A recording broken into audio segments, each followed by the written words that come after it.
राशिद सही कहता है, यहाँ हमारी कोई मदद नहीं करेगा। नाजो बीबी पे भरोसा था, उन्होंने भी सुनी अनसुनी कर दी। यहाँ सब अपने अपने मामलात में मसरूफ हैं।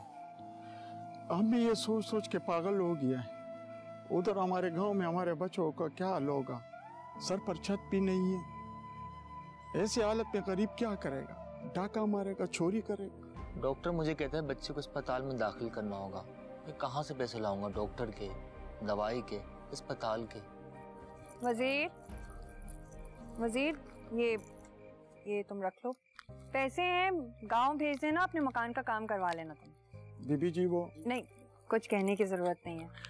डैड ने ना ये पैसे मुझे दे दिए थे, मुझे माफ कर देना, ताखीर मेरी तरफ से हुई है।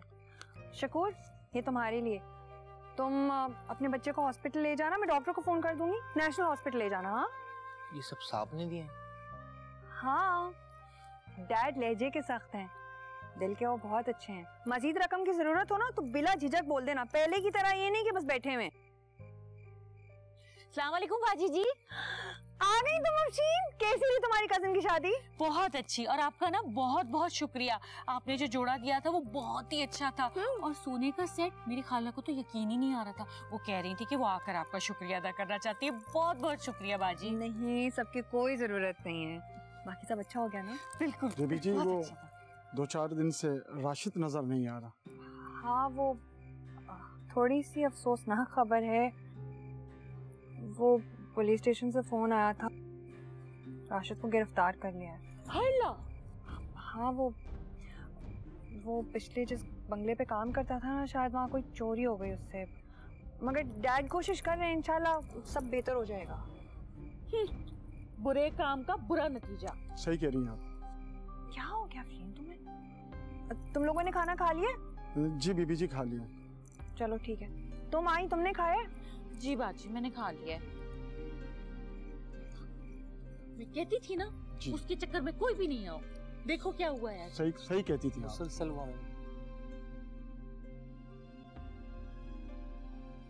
Bilal, Flowers for the lady. how? And wait, this for you. ये क्या है? खोलो इन्हें, देखो। हेल्प मी ना। Open it. Oh my God. Bilal, Do you like it? बहुत खूबसूरत है, मगर तुम्हें पता है मैं इसे काम वाले सिल्क के जोड़े नहीं पहनती हूँ। मैं तो कॉटन के, this is what I prefer. I mean, क्या जरूरत थी? अच्छा वो मैं डायमंड रिंग नहीं लेके आया। Diamond ring? इससे पहले कि तुम्हारे पेरेंट्स तुम्हारी मंगनी किसी और से कर दें, मैंने सोचा मैं तुम्हारे लिए रिंग लेके आ जाऊँ। लेकिन किस लिए? हमारी मंगनी के लिए, और किस लिए? मंगनी? पर तुमने तो आज तक मुझे प्रपोज भी नहीं किया। Will you marry me? तो मेरी लाइन थी, Will you marry me?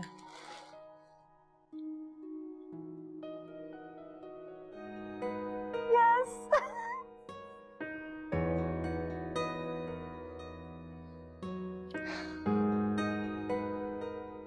हम दोनों बहुत सादी सी शादी करेंगे, सिर्फ हमारे पेरेंट्स होंगे और हमारे क्लोज फैमिली मेंबर्स, बस। Are you sure कि तुम्हारे पेरेंट्स को इस बात से कोई मसला नहीं होगा, वो मान जाएंगे? ओह, डोंट यू वरी, मैं डैड को मना लूंगी, कोई कुछ नहीं कहेगा।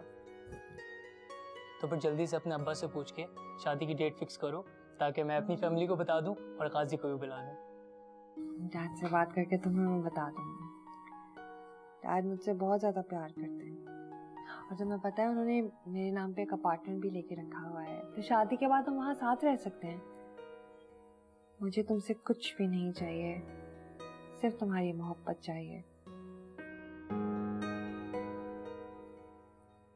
शादी के बाद हम दोनों मिलकर अपनी दुनिया बनाएंगे। मैं जॉब करूंगी, तुम्हारा साथ दूंगी, and we will make our new world together.